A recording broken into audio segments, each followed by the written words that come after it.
আকাশের সব নীল দিয়ে, প্রভাতের সব আলো দিয়ে, সমুদ্রের সব গভীরতা দিয়ে, হৃদয়ের সব অনুভূতি দিয়ে আমার প্রিয় আপু ভাইয়াদের জানাই পবিত্র ঈদুল ফিতরের শুভেচ্ছা। ঈদ মুবারক। আসসালামু আলাইকুম। আমার প্রিয় আপু ভাইয়ারা সবাই কেমন আছেন? আশা করি আল্লাহর মধ্যে ভালো আছেন, সুস্থ আছেন। চলে আসলাম আজকে আরেকটি নতুন ব্লগ ভিডিও শেয়ার করতে। আশা করি আমার প্রিয় আপু ভাইয়ারা ভিডিওটা দেখার আগেই লাইক দিয়ে দেখা শুরু করবেন এবং ওয়াচ টাইম দিবেন। তো আমার প্রিয় আপু ভাইয়ারা, দেখতে দেখতেই রমজান মাস শেষ হয়ে গেল। আজকেই শেষ রোজা। আর সেহরি খেতে আমাদের উঠতে হবে না। আল্লাহ রহম হলে, দয়া হলে ইনশাল্লাহ আগামীতে আবার রোজা করব। তো আমার প্রিয় আপু ভাইয়ারা, এখানে যে বাজারগুলো দেখছেন এগুলো কিন্তু ঈদ বলে নয়, আমার মাসিক বাজার লাগে। তাই তো ভাবলাম যে ঈদের দিনে দু একটা জিনিস লাগবে, সেগুলোর সঙ্গে মাসের বাজারটাও করে নিই। তাই তো ঈদ সহ মাসের বাজারটা করে নিলাম। আর ঈদের শপিং তো আসলে আমাদের করা হয় না, আমার প্রিয় আপুদের আমি অনেক আগেই জানিয়েছি। তো আমার একজোড়া স্যান্ডেল লাগতো আসলেই। তো এটা জুবাইরের আব্বু বুঝে গেছে বা বুঝতে পেরেছে। ও বুঝতে পেরে আমাকে না বলে এই তো আমার জন্য কিন্তু একজোড়া বাজার থেকে স্যান্ডেল নিয়ে চলে এসেছে। আর আমি নরমালি এই ধরনেরই নিচু স্যান্ডেলগুলো পরি, ও জানে। আর বরাবরই আমার কোনো কিছু কেনা নিয়ে কখনো আমার চয়েসটাকে আমি কাজে লাগাই না।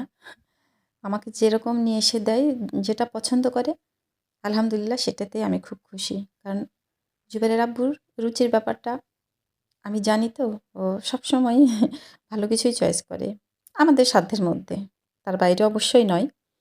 তো যাই হোক, আমার প্রিয় আপুদের সাথে একটু শেয়ার করে নিলাম। তো আজকে শেষ রমজান যেহেতু, আর ইফতার আইটেম কোনো কিছু করি না, আর আজকেও করব না। কিছু রান্নাবান্না আছে রাত্রে খাবার জন্য, যেহেতু আর সেহরি খেতে উঠতে হবে না। তাইতে রান্নাঘরে চলে আসলাম কিছু রান্নাবান্না নিয়ে। তো এখানে আমি টমেটো ভর্তা করব।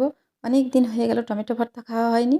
আর ভাবলাম যে আমাদের গাছেরই যেহেতু টমেটো হচ্ছে, এগুলো কিন্তু আমাদের গাছের টমেটো। আর গাছের টমেটোগুলো খেতে একটু বেশি ভালো লাগছে। বাজার থেকেও এনেছি, ওগুলো একটু কেমন জানি টকটক লাগছে। তো ভাবলাম যে আমার গাছের টমেটোগুলো দিয়ে একটু ভর্তা করি, কারণ আমাকে তো ভর্তা খেতে ভীষণ ভালো লাগে। আর প্রত্যেক দিনই যেটাই মাছ মাংস রান্না করা হোক না কেন, আমাকে খুঁজে খুঁজে বের করতে হয় যে আমি কোন টাইপের রান্না করলে আসলে আমি খেতে পারবো। ভর্তা, চচ্চড়ি, শুকনো শুকনো খাবার এগুলো যেহেতু আমি বেশি পছন্দ করি, তাই তো আজকে এই টমেটো ভর্তাটা করব। আর টমেটো ভর্তা কিন্তু আসলে খেতে ভীষণ ভালো লাগে।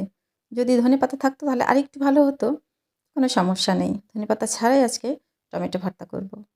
তো টমেটোগুলো কিন্তু আমি আর রসুন একসঙ্গে দিয়েছিলাম, এগুলো কিন্তু আমি সুন্দর করে ভেজে নিয়ে নিলাম, রেখে দিব। এখন ঠিক ইফতারের আগে এটা ভর্তা করে নিব। আর ওর আব্বুর যে নিহারিগুলো এনেছিল, কিছু খাওয়া হয়েছিল আর কিছু আছে। তো ভাবলাম যে আজকে একটু রান্না করে দিই। তাই তো নিহারিগুলো আমি কিন্তু আগে প্রেসারে সেদ্ধ করে নিলাম। আর প্রেসারে কিন্তু আমি মানে ২ বার সেদ্ধ করি। ২ বার বলতে আমি যেদিন নিহারি রান্না করব সেদিন সকালবেলায় একবার হচ্ছে প্রেসারে দিয়ে দিই। আর বিকেলে যখন রান্নাঘরে আসি তখন কিন্তু আরেকবার দিই। এভাবেই কিন্তু আমি প্রেসারে সেদ্ধ করে নিয়েছি। নিয়ে যে প্রসেসে রান্না করতে হয় সেই প্রসেসে রান্না করে নিলাম। আর জুবাইর নিহারিটা খুব বেশি খেতে পারছে না। আমিও যদিও খুব বেশি খেতে পারি না। তো তারপরে জুবাইরের জন্য আমাকে একটু মাংস রান্না করতে হবে। সেটাও আমি দিয়ে দিলাম প্রেসার কুকারে। আর মাংস বলতে জিহ্বা আর জীবনটা যেটা ছিল সুপারি, ওইটা মাংস সেদ্ধ হয়ে গেলে একটু পেঁয়াজ-টেয়াজ দিয়ে একটু ভুনা, ভুনা করব। আর যেহেতু আমার সবজি লাগবেই, তাই তো এখানে একটু বাঁধাকপি ছিল, যেটাকে আমি সচরাচর পাতাকপি বলি। তো পাতাকপিটা আমি একটু টমেটো কিন্তু বেশি করে দিয়েছি। টমেটোটা আসলে দেওয়াটা দেখানো হয়নি। তো টমেটো দিয়ে কিন্তু আমি এখানে শুধু সেদ্ধ করে নিচ্ছি। লবণ, হলুদ, মরিচের গুঁড়া এগুলো দিয়ে আমি সেদ্ধ করে নিলাম। আর এভাবে একটু আজকে রান্না করব, মানে যেন নরম হয়, নরম, নরম করে রান্না করব। শুকনা করব না। তার জন্য একটু টমেটো বেশি দিয়েছি নরম করার জন্য। তো ওইদিকে সেদ্ধ করা হয়ে গেছে। এখন অন্য একটা কড়াই কিন্তু আমি তেল দিয়ে একটু ডিমগুলো, একটা ডিম দিয়েছি। এই ডিমগুলো ভেজে নিব। নিয়ে এই কড়াইয়ে কিন্তু আমি সেই বাঁধাকপিটা দিয়ে দিব। বাঁধাকপি আর টমেটো দিয়ে আমি নরম, নরম করে মাখিয়ে জাস্ট খালি একটু মাখো, মাখো করে নামাবো। ডিমের সঙ্গে পেঁয়াজ টেঁয়াজ সব কিছু দেওয়া আছে। এটা আসলে আমার স্কিপ হয়ে গিয়েছিল, দেখানো হয়নি। তো আমার প্রিয় আপুরা তো খুব সুন্দর সুন্দর রান্না করতে জানে। এত ডিটেলসে আমার মনে হয় যে রেসিপি দেখানোর আসলে দরকার হয় না। তবে আমি রান্নায় খুব একটা পারদর্শী ছিলাম না। মোটামুটি আলহামদুলিল্লাহ এখন হয়েছি। কিন্তু এই ইউটিউবে এসে আমার প্রিয় আপুদের সুন্দর সুন্দর রান্নাবান্না দেখে আরেকটু মানে ভালো করে একটু শিখছি, জানছি, বুঝছি। তো আলহামদুলিল্লাহ। উম প্রত্যেকটা জিনিসেরই ভালো মন্দ ২ টা দিক আছে। যে যেটা গ্রহণ করবে সবসময় চেষ্টা করি পজিটিভ ভালোটাই গ্রহণ করার। তো আমার প্রিয় আপু ভাইয়ারা, আমি আপনাদের ভিডিওগুলো ফুল ওয়াচ করছি ইনশাআল্লাহ। আর বরাবরই যেহেতু আমি ছোট কমেন্টসই করি, কারণ ঈদ বলে কথা নয়, আমি সবসময় ব্যস্ত থাকি। আর ঈদ এসেছে বলে আরেকটু বেশি ব্যস্ত হয়ে গেছি।